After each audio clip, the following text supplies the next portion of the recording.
Good night, everyone. Tonight, Dr. Good and Dr. Good all the time. My name is Amy Jazz Fraser. I'm going to give you a little short news on tonight. We're going to start with Malcolm X family is suing the district attorney office. Malcolm X family is suing FBI, NYPD, CIA, and this was like 50 years, 58 years after his death. So the district attorney office, new evidence, in Malcolm X assassination point to possible conspiracy, attack against the civil rights.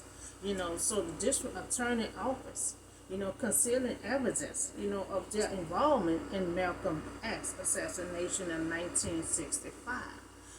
Because they had an ex-cop, saying that he was involved and that the FBI, CSI, and all them was involved Malcolm X death. They were saying there was a conspiracy attack on the civil rights.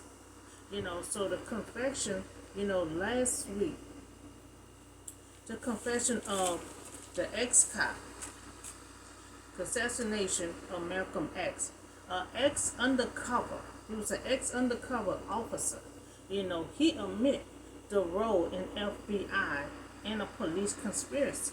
So the FBI and the New York Police Department, are facing renewal calls to open their record into the assassination of Malcolm X.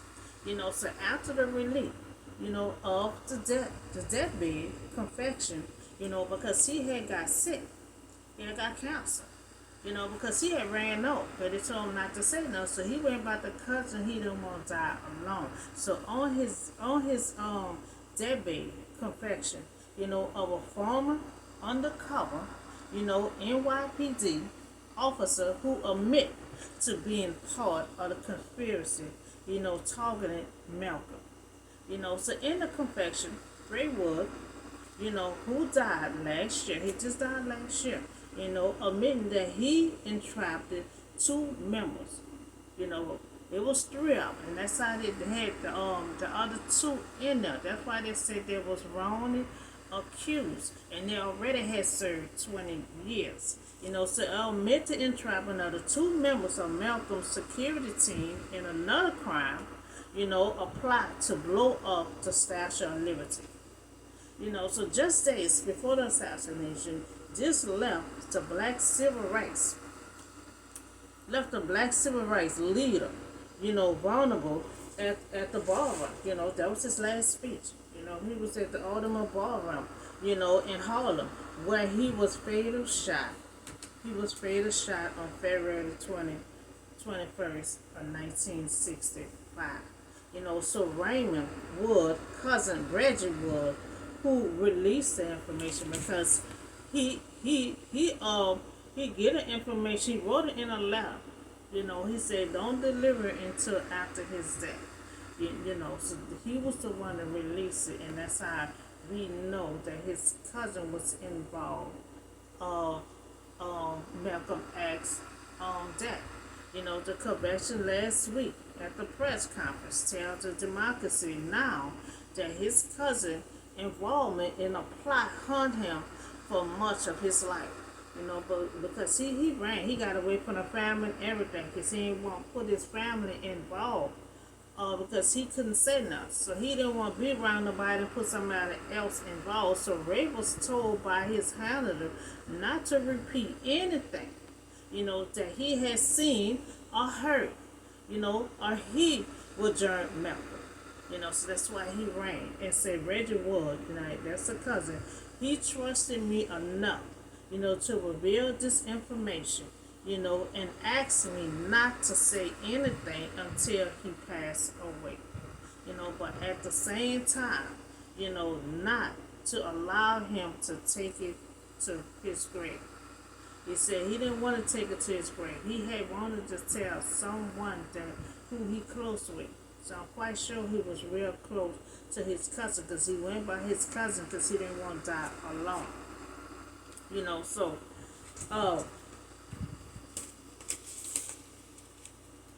So the district attorney office will consider evidence of their involvement in Malcolm X assassination of 1965.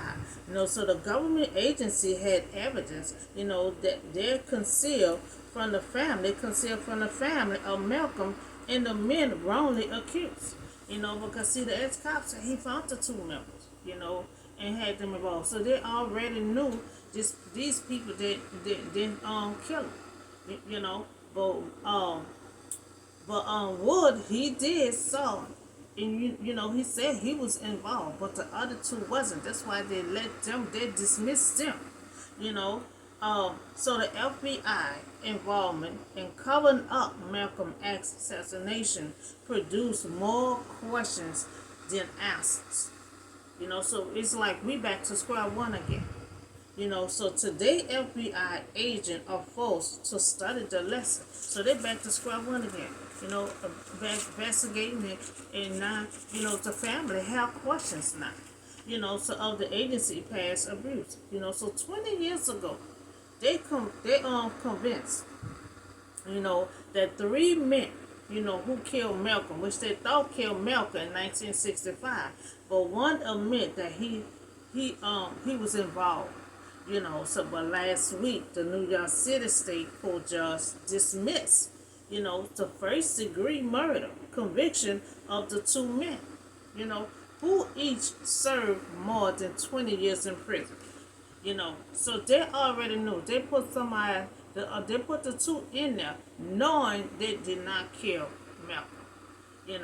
And this other man, on Wood, he died. But he left evidence that he was involved in the FBI, CSI, everybody that was involved. And he found the two men and put them, so this person did not serve no time, and he admitted that he was the one, shot Malcolm. They said he was involved, and the other two men was wrongly accused, so they dismissed them, so 20 years in prison. The two guys served 20 years in prison for in 1965 killing of Malcolm X.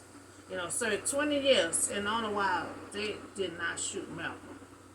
So one of those wrongly convicted, the men wasn't even alive. At least the one that died 20 years, he had cancer, to hear the government apologize. So I guess the two that was in there, one of them died. And the other one, he had cancer, and he admit in the letter that he was involved. So the other two had served the 20 years in prison. So Vince Jr.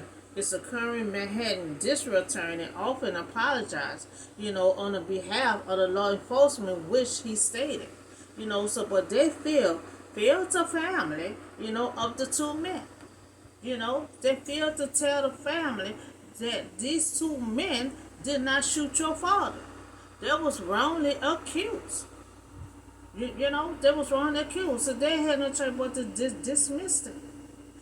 So these men served 20 years for Malcolm assassination, but now, they are dismissed for wrongly being accused.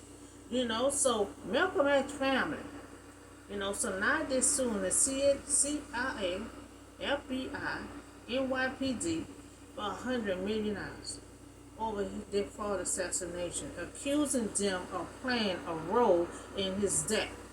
The FBI, all these high people, they played a role in his death, and they arrest, two people claiming they killed their father, but all to give them an ease of mind, but they back at square one again, asking questions. They want to ease their mind and just put somebody in there for that, but then now they're going to dismiss these two men because they was wrongly accused.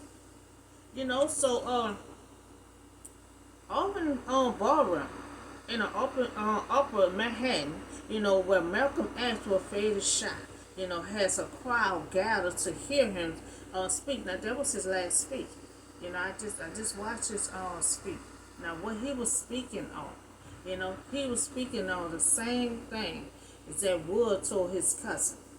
So that's why the cousin had said everything that was in that letter, is everything that Malcolm was speaking of. So I just listened to it before I spoke to y'all. You got to listen to his speech.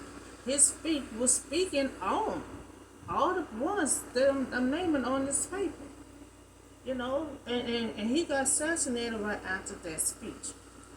So the cousin put all that in there, and the cousin said it match up. What Malcolm X was speaking. That was his last speech, and he speak on the same thing that the cousin said. In the letter. So now the two men been dismissed. The two men been dismissed. But the question is, who is responsible for Malcolm's death? Because we back to square one again. Who is responsible for his death? So the three men were convicted, but two were exonerated in 2021. So they were dismissed in 2021. So after renewal investigation, into the case against them, shown the evidence had used game, conviction was shaken, and the authority had held back some of the information. That's why the family sued. They hold back some information. Hold back in all this information. All the while they're saying to FBI, they're saying all these people was involved. And Wood had put that in his letter that they was involved. That he said all these people was involved. So we back to square one again. Who is responsible, for his death. So for years, our family, so they said for years their family had fought for the truth of the Congress. Now we want justice. They want justice served for their father. So now they back to square one. First they had to ease mind. Okay, we got the people that killed my father. They're in there, and they've been in there for like 20 some years. Now all of a sudden they've been there 20 some years and out, and now they're back to square one. Okay, who is responsible? Because they couldn't talk to Wood because he hadn't died. He left a letter. He talked to the cousin, but nobody else had a chance to talk to him. He wanted the letter to be delivered after he passed away. So it was stated that CIA, FBI, and the NYPD, conceal evidence, and conspires in assassination, of this plan. They say they put this whole plan together to fight against civil rights. That's why they're trying to eliminate the Black Lives Matter. They're trying to eliminate that. Because, Malcolm X was talking on a whole lot of stuff. He was talking about a whole lot of stuff, defending the black people, talking about civil rights. He was talking about a whole lot of stuff. You got to listen to his speech. All the stuff that he was speaking, Wood has stated all these people was involved. And Malcolm X has stated that, and then his life was taken right after that speech. So the two men wrongly accused, the question is, who shot Malcolm X? Who shot? So this family, deserved justice, but they should not be denied. So it was like they denied them for justice. They kept some information from them, had trying to give them an ease of mind, but all the while, so had people was involved of their father's death. So this family deserves justice. They should not be denied. So the third government convinced, had already admit, he confessed that he already admit, his guilt in serving his time. So he already admit his guilt and served his time. So justice, who killed Malcolm? Justice is who killed Malcolm. So I request that you give this family justice. Information was held back from them. Because they back at square one again. It's like, who killed their father?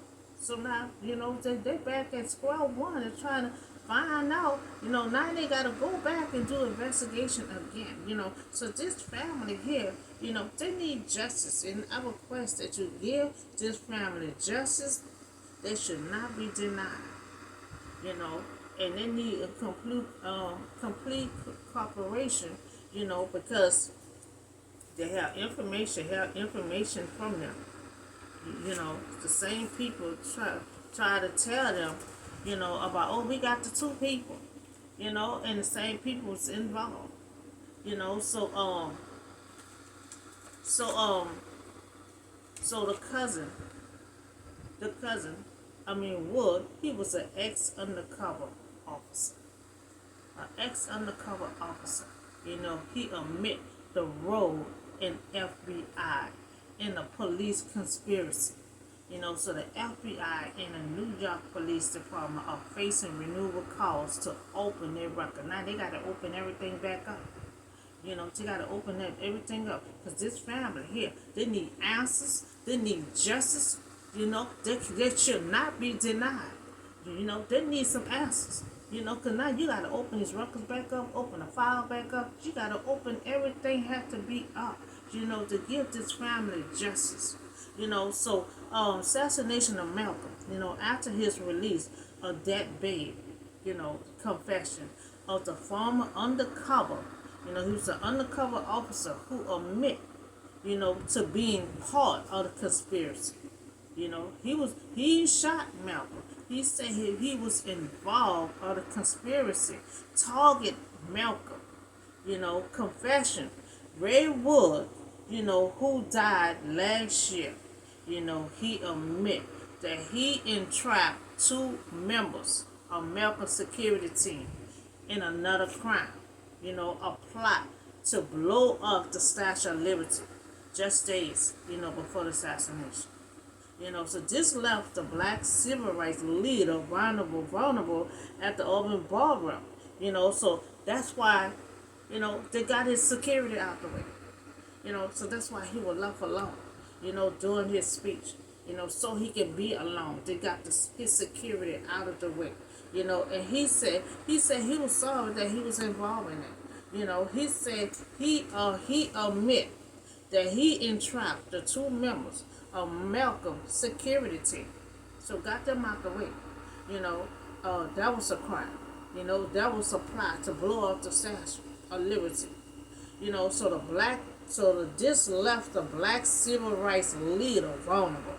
So he was vulnerable, meaning he was left alone, standing up there speaking, thinking he had his security watching over him.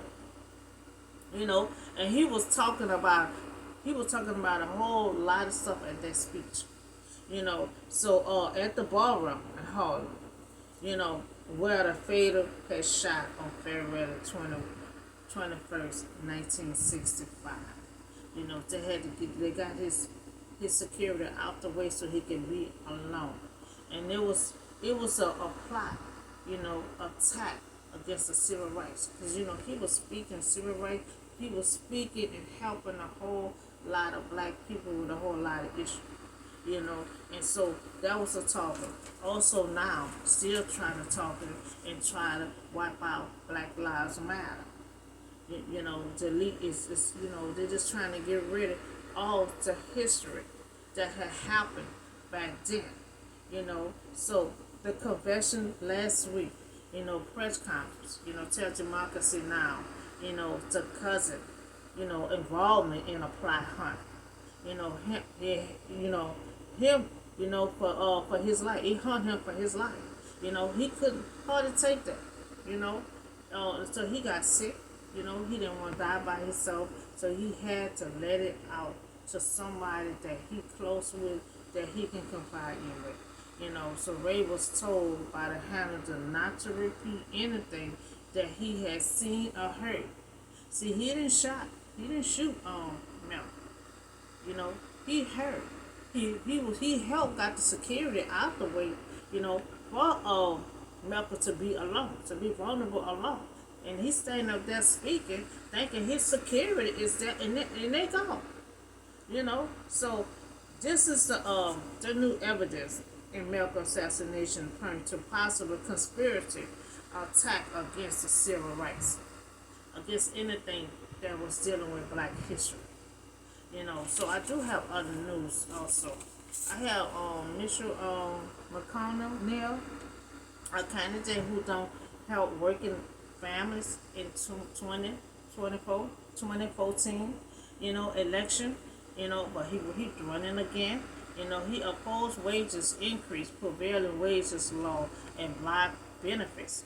And he also refused to support legislation to secure the pension for workers in retirement. So I speak on that for workers in retirement. So we don't need that to be cut. I'm tired.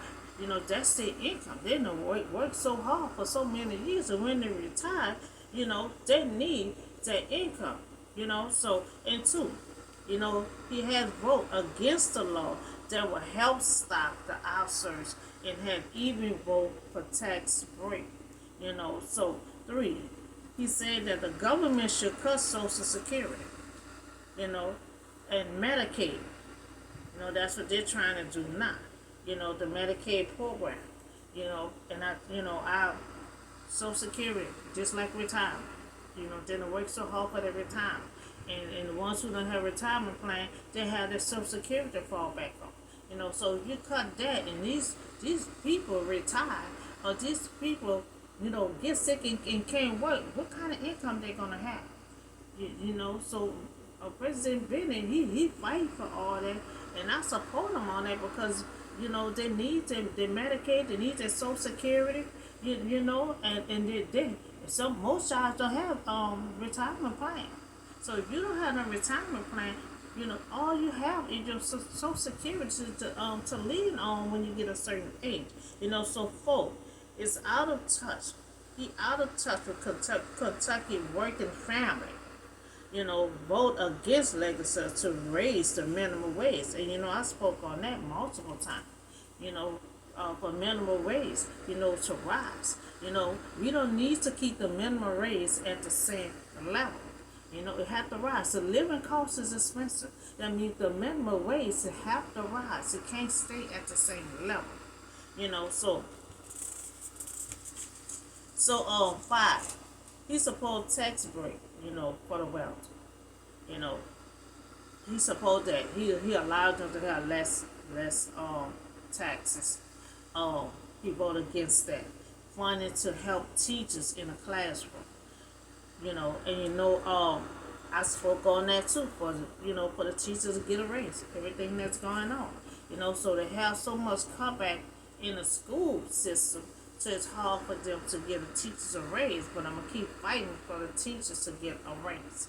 So six, McCartney, he Black legislature extended unemployment benefits.